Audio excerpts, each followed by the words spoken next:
वाराणसी में सोमवार को मिली रिपोर्ट के अनुसार एक कोरोना मरीज मिला है। बीते 24 घंटे में कोरोना से किसी मरीज की मौत नहीं हुई है। सोमवार को होम आइसोलेशन से एक मरीज स्वस्थ हुआ है। कोविड हॉस्पिटल से किसी मरीज को छुट्टी नहीं मिली है। वाराणसी में तीसरी लहर में अब तक 13,659 पॉजिटिव मरीज मिल चुके हैं। इनमें से 13,624 लोग स्वस्थ हो चुके हैं, जबकि एक्टिव केसों की संख्या 22 है।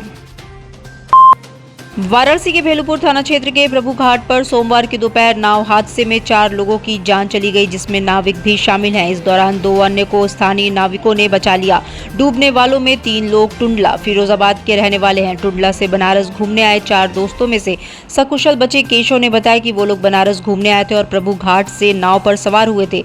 बीच गंगा में अचानक से नाव में पानी भरने लगा और नाव पलट गई, जिसमें उसमें बैठे सभी लोग डूबने लगे। मुझे और एक व्यक्ति को स्थानीय लोगों ने बचा लिया। वहीं सूचना पर पहुंची पुलिस और एनडीआरएफ ने स्थानीय गोताखोरों की मदद से 3 शव निकाल लिए थे। वहीं इस घटना पर दुख जताते हुए मुख्यमंत्री ने आपदा राहत कोष से मृतक के परिजनों को 2-2 लाख की सहायता राशि देने का ऐलान किया है। शहर में धूल भरी आंधी चलने से आम जनजीवन इस समय प्रभावित हुआ है। अचानक शाम 4 बजे के बाद चलना शुरू हुई इस आंधी में धूल होने की वजह से विजिबिलिटी भी खत्म हो गई। सड़कों पर वाहन एक जगह पर खड़े दिखाई दिए। वहीं कई स्थानों पर ई रिक्शा की छत भी उड़ गई।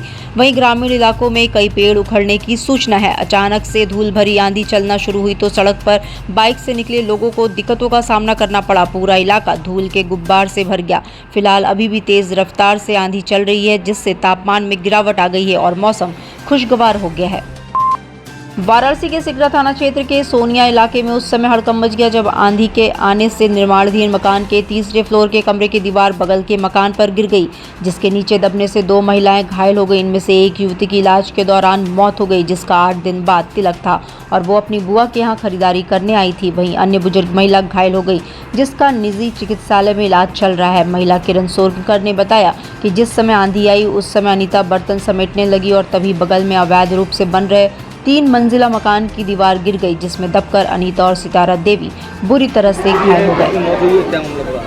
हाँ, ये यहाँ पे सोनिया इलाका है सिगरा थाने का। यहाँ पे आज शाम के समय जब हवा तेज़ चल रही थी तो ये बिल्डिंग जो निर्माणाधीन है, इसमें 3rd फ्लोर पे जो ईंटों से रेलिंग बनी हुई थी वो गिर गई थी, और जिसकी वजह से वहीं पास में जो बिल्डिंग है, मकान है, घर है, वहाँ पे 2 महिलाएं थी। एक बेबी सोनकर जो 20 से 22 साल के लगभग है, दूसरी चंदा सोनकर, तो उनको इंजरी हुई थी से फिर उसके बाद उन दोनों को कबीर चौराहा हॉस्पिटल ले जाया गया, जहाँ पे बेबी सोनकर की मृत्यु हो गई और चंदा देवी है उनको वहाँ से ट्रॉमा सेंटर के लिए रेफ़र किया गया है और अभी यहाँ पे तहरीर लेकर अग्रिम विधिक कार्रवाई की जा रही है। सर, ये बिल्डिंग क्या अवैध है? सॉरी, बिल्डिंग अवैध बनी है ये? इसके लिए वीडीए को रिपोर्ट दे दी जाएगी और इसमें अगर अवैध है तो इसके खिलाफ वीडीए के थ्रू कार्रवाई की जाएगी। जानकारी वाराणसी के फूलपुर थाना क्षेत्र के परसड़ा में जमीनी विवाद में 2 पक्षों में मारपीट का मामला सामने आया है। परसड़ा निवासी तहसीलदार जो कि होमगार्ड है, उनका आरोप है कि उनके पट्टेदार जमीन को लेकर आए दिन उनसे मारपीट करते हैं। सोमवार को जिलाधिकारी कार्यालय पहुंचे तहसीलदार ने बताया कि विगत 19 मई को भी रात में पट्टेदारों ने हमला कर दिया, जिसका FIR भी हुआ, पर आज तक किसी की भी गिरफ्तारी नहीं हुई है। तहसीलदार का आरोप है कि चौकी इंचार्ज FIR वापस लेने के लिए दबाव बनाते रहते हैं। परिवार ने बताया कि कई बार तहसीलदार द्वारा ज्ञापन भी सौंपा गया, लेकिन कोई सुनवाई नहीं हो रही है। बताया गया कि गांव के रहने वाले कुछ मनबड़ लोगों ने उनके परिवार को बुरी तरह से पीटकर घायल कर दिया। जमीनी विवाद है, हमारा चक है वो जोत बोल रहे हैं, जबरदस्ती हमको मार पीट करके भगा रहे हैं। रात को 19 तारीख को रात को 11 बजे रात में जो शराब पी करके और जो गए हमारे घर में घुस करके हमारी बीवी बच्चों को मारे, हमको भी मारे।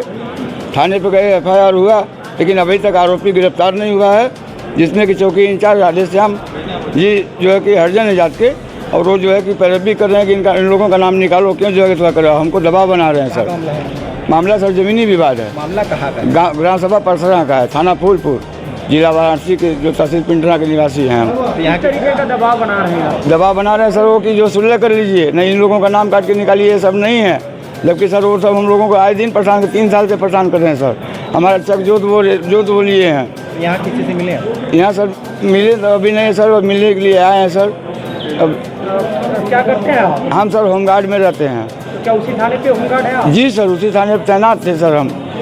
अगर आप भी अपने 2 पहिया वाहन की स्मार्ट सर्विस चाहते हैं तो स्मार्ट गैरेज है आपके लिए बेस्ट ऑप्शन। मात्र 99 रुपए में बाइक और स्कूटी की करवाए सर्विसिंग। पिक एंड ड्रॉप की यह विशेष सुविधा वाराणसी आजमगढ़ रोड लंबी सब्जी मंडी के पास।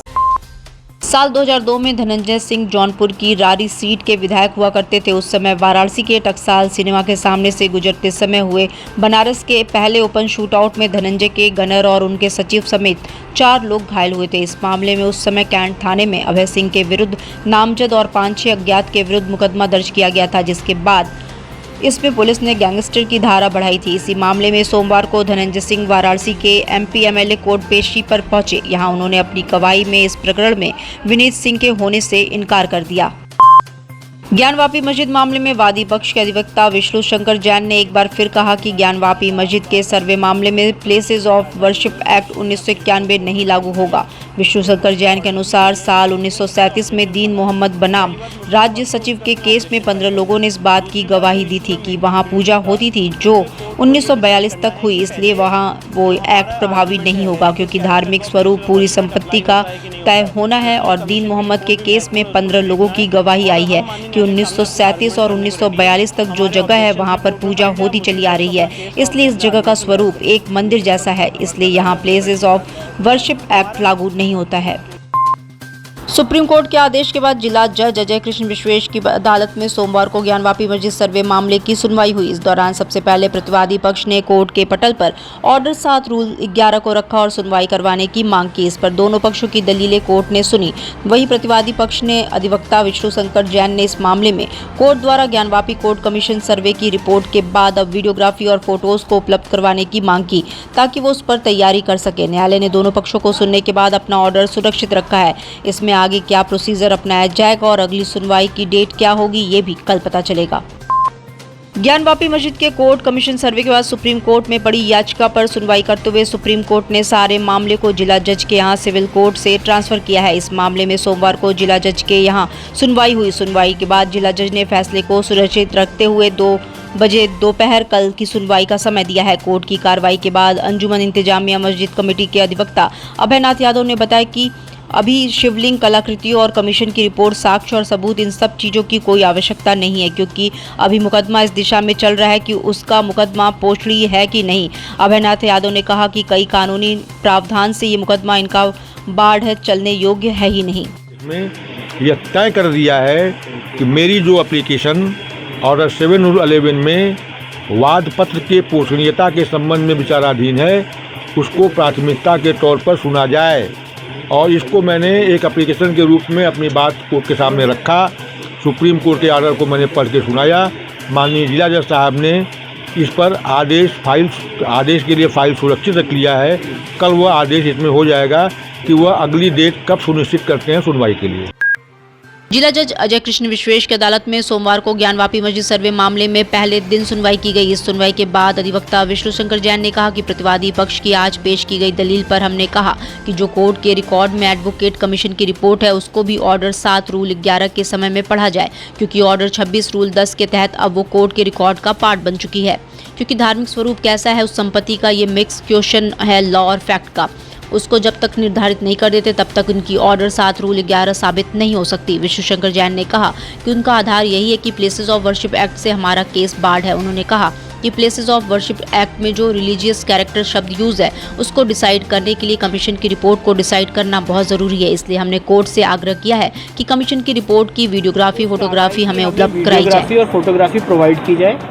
और साथ ही साथ मुस्लिम पक्ष की तरफ से एप्लीकेशन आई थी कि सुप्रीम कोर्ट के ऑर्डर के अनुपालन में पहले उनकी 7/11 की एप्लीकेशन साथ में डिसाइड की जाए, प्रायोरिटी पे डिसाइड की जाए। हमारा उसमें इतना ही कहना था कि जो कोर्ट के रिकॉर्ड पे समय एडवोकेट कमीशन की रिपोर्ट है उसको भी 7/11 के समय साथ में पढ़ा जाए क्योंकि ऑर्डर 26 रूल 10 के तहत अब वो कोर्ट के रिकॉर्ड का पार्ट बन चुका है। और क्योंकि धार्मिक स्वरूप कैसा है उस संपत्ति का ये mix question of law and fact है, इसलिए उसको जब तक निर्धारित नहीं कर देते तब तक इनकी 7/11 निर्धारित नहीं हो सकती है क्योंकि उनकी 7/11 का आधार है प्लेसेस ऑफ वर्शिप एक्ट से हमारा केस बाढ़ है। तो प्लेसेस ऑफ वर्शिप एक्ट में जो रिलीजियस कैरेक्टर शब्द यूज है उसको डिसाइड करने के लिए कमीशन की रिपोर्ट डिसाइड करना बहुत ज़रूरी है। इसलिए हमने कोर्ट से ये आग्रह किया कि कमीशन की रिपोर्ट की वीडियोग्राफी फोटोग्राफी हमें प्रोवाइड की जाए और उसके बाद अगर उनको उस पर कोई ऑब्जेक्शन है तो वो आपत्ति दाखिल करें और फिर 7/11 की एप्लीकेशन डिसाइड हो जाए। माननीय न्यायालय ने दोनों पक्षों को सुनने के बाद अपना ऑर्डर रिजर्व रखा है और इसमें आगे क्या प्रोसीजर अपनाया जाएगा ये माननीय न्यायालय कल उसमें अपना ऑर्डर पास करेगा। अगली सुनवाई की डेट क्या होगी ये भी कल पता चलेगा। जजमेंट कल कितने बजे होगा ये कोई नहीं बता सकता। डिजिटल इंडिया का digital new platform live VNS पिछले 7 वर्षों से बनारस की सेवा में। पाइए बनारस के कोने कोने की खबर निष्पक्षता के साथ। लाइव VNS से बनारस की ताज़ा तरीन खबरों के लिए प्ले स्टोर से डाउनलोड कीजिए लाइव VNS ऐप या फॉलो कीजिए लाइव VNS को सोशल मीडिया पर।